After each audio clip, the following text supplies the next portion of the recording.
The sun rose gently over the village, bathing the earth in golden light. Birds chirped, women sang, and everything looked calm. But for one little girl, that morning would become the day her world shattered. Her name was Amara. She was only 9 and she had no idea what was coming. They dressed her in white her aunties, her mother, the older women of the community. They told her she was special now, that this was her passage to womanhood. They said, "Be brave, Amara. This is what all girls go through." No one explained why she wasn't allowed to ask questions.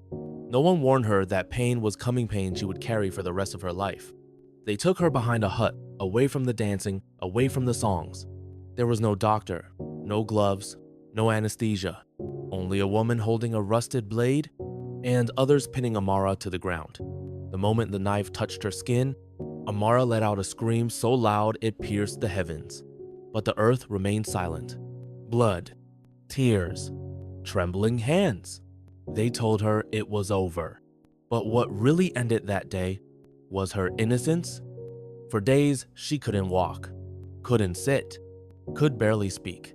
She had been told she would become strong, but instead, she felt broken. They said she was now pure, but she felt anything but whole. Her mother didn't meet her eyes. The village women called her a woman, but inside, Amara felt erased. As the years passed, Amara learned to smile through pain, to stay silent when the past screamed inside her. She got married early, like many girls in her village. But when her husband touched her on their wedding night, confusion turned to frustration, and frustration into silence. He didn't understand, because no one ever told him what they had done to her, and no one ever told her that she had a right to say no. Amara lived in silence until she met another woman, a survivor, someone who carried the same invisible scars. That woman said, "What they did to us, it wasn't right." For the first time, Amara allowed herself to believe it.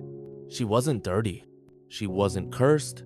She was a victim of tradition disguised as love. And in that moment, she found her voice. Amara began to speak out, to share her story, even though it hurt, even though it was dangerous, even though some called her a disgrace. Because silence protects the blade, but truth has the power to protect girls. They said it would make her a woman, but Amara was already a woman. She didn't need pain to be respected. She didn't need blood to earn her place.